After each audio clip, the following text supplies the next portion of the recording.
इसीलिए धर्म एक ऐसा तत्व है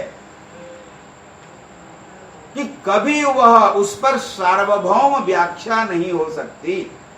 हिंदुओं के लिए जो धर्म है, मुसलमानों के लिए वो होता है कि नहीं, क्रिश्चियन लोगों के लिए भी वो अधर्म। इसीलिए धर्म क्या है?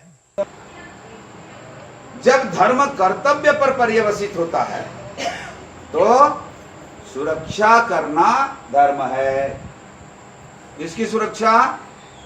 अपनी सुरक्षा, अपने देश की सुरक्षा, अपने समाज की सुरक्षा, अपने बंधुओं की सुरक्षा, माँ की सुरक्षा, माने अपनों की सुरक्षा अपना धर्म है। लेकिन अकारण अगर हम आप किसी पर अत्याचार करते हैं, शोषण करते हैं, वो अधर्म है। साधारण अर्थ में धर्म कहा गया परोपकार को, परहित सरिस धर्म नहीं भाई। साधारण अर्थ में परम धर्म कहा गया अहिंसा को, अहिंसा परमो धर्म। तो जैसे अभी बता रहे थे, अहिंसा भगवान श्री कृष्ण की, अहिंसा भगवान श्री राम की, अहिंसा भगवान बुद्ध की। यहां अहिंसा में देश काल और परिस्थिति के अनुसार अंतर आता गया है। हम अहिंसा किसको कहें? साधारण अर्थ में अहिंसा होता है मन, वाणी अथवा कर्म से किसी को कष्ट न पहुंचाना अहिंसा है। मन से भी, वाणी से भी, गाली देना भी हिंसा है, कटु शब्द कहना भी हिंसा है। मन से, वाणी से अथवा विचार से किसी को तकलीफ न पहुंचाना अहिंसा है। लेकिन सब जगह ये संभव नहीं होता। इसलिए अहिंसा देश, काल और परिस्थिति पर निर्भर करती है कि हम किस कर्म को कहां कैसे हिंसा कह सकते हैं, कहां कैसे अहिंसा कह सकते हैं, है ना। अगर शेर को कह दिया जाए कि तुम बकरी या मृग को मत पकड़ो, हिंसा कर रहे हो, तो शेर बचेगा क्या? नहीं बचेगा। बहुत समय से ये कहा गया है, जीवो जीवस्य जीवनम। संसार में एक प्राणी दूसरे प्राणी के लिए जीवन का आधार बनता है। खाद्य खादक संबंध जिसको आप साधारण अर्थ में कहते हैं, है ना। खाद्य खादक का जो चेन है, एक श्रृंखला है, वो मिट जाए तो संसार ही मिट जाएगी। तो इसलिए आज जिस हिंसा को, माने भगवान बुद्ध के समय में जो अहिंसा की बात उन्होंने किया, वहां क्या हो गया? हिंसा कर्म को लेकर के, सत्कर्मों पर भी लोगों ने हिंसा को अपने स्वार्थ का कारण बना लिया। जैसे यज्ञ में व्यभिचार और हिंसा फैल गई अकारण भी। अरे भाई, यज्ञ में ही ब्राह्मणों को या यज्ञ में आने वाले व्यक्तियों को पशु मांस खाने की जरूरत क्या है? आप भागवत में पढ़े होंगे, केवल यज्ञे पशु वध अन्यत्र वधति प्रमाद। जगन्नाथ दास भागवत में, अपने भागवत में भी है, केवल यज्ञे पशु वध, केवल यज्ञ में ही पशु का वध हो, बाकी कहीं भी पशु का वध होता है तो वो पाप है। देखो, ये बहुत समझने लायक चीजें हैं। ये किस संदर्भ में ऐसा कहा गया? वेद में क्या कहा? मां हिंसी सर्वभूतानि। किसी भी प्राणी की हिंसा नहीं होनी चाहिए।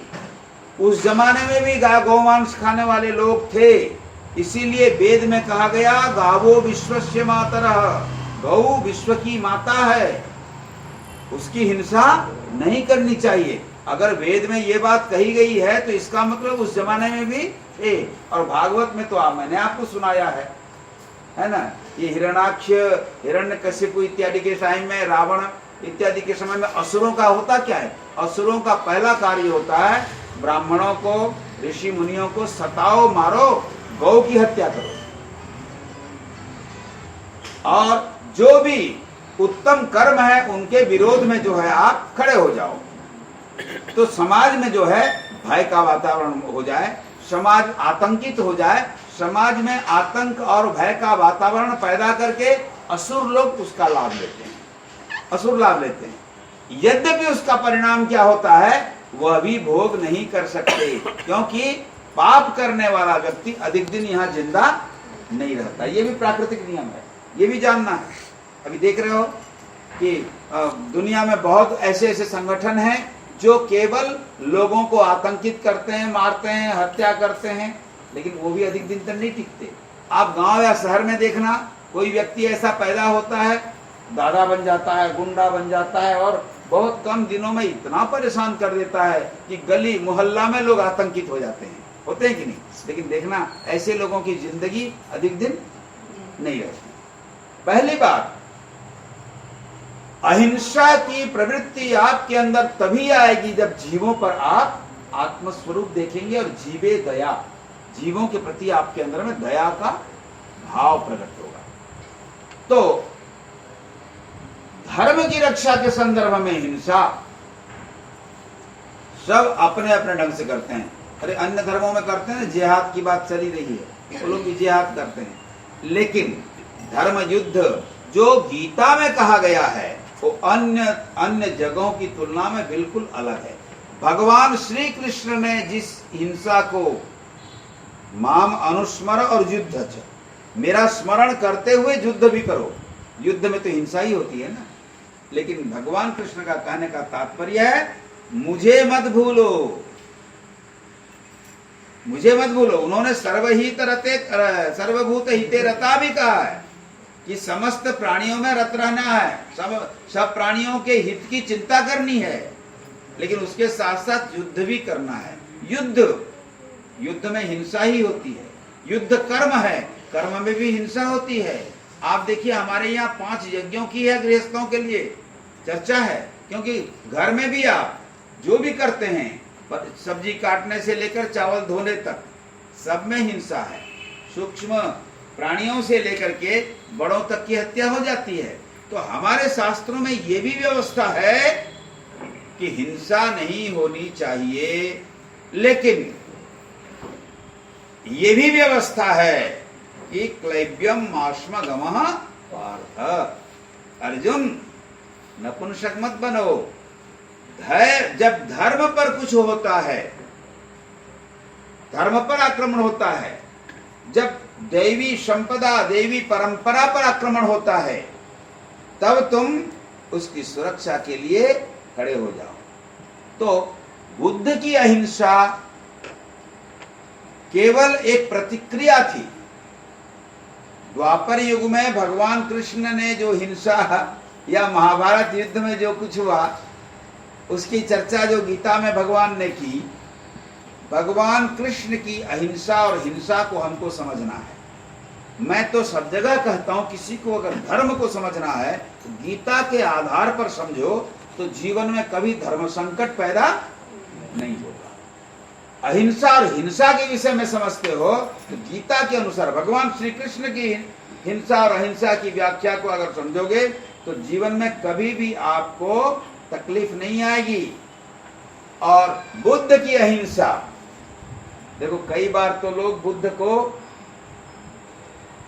कुछ लोग ऐसा भी मानते हैं कि भगवान बुद्ध ने ऐसी अहिंसा की नीति चलाई, लोगों को इतना प्रभावित कर दिया कि बौद्ध धर्म में सब के सब राजा भी अहिंसक हो गए, अस्त्र का त्याग कर दिया, है ना। और राजा के स्थान पर धर्माध्यक्ष राज्य के शासनभार को ले लिए। परिणाम क्या हुआ? दलाई लामा बचा पाए तिब्बत को?